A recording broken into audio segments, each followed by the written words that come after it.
In front of me is the tablet 5G, and today I would like to show you how you can use voice recorder.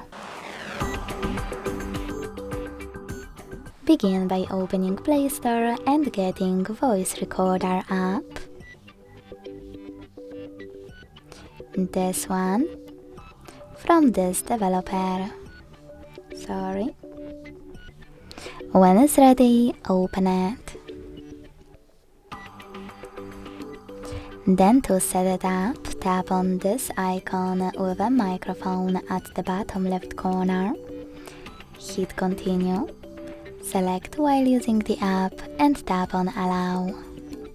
Then click on select location. Select any folder or use this folder at the bottom and tap on allow. As you can see, recording is on. To pause it or unpause it, click the same red button. To delete it right away, click on cancel on the left, and to save it on the check mark on the right.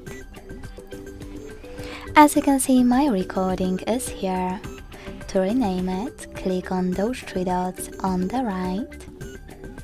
Select rename, type in wherever you want to and hit rename over here.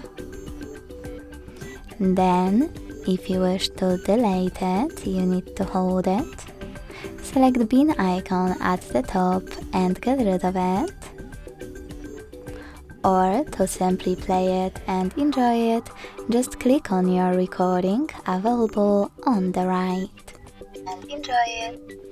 Thanks so much for watching. If you enjoyed this video, leave a like, comment and subscribe. Bye!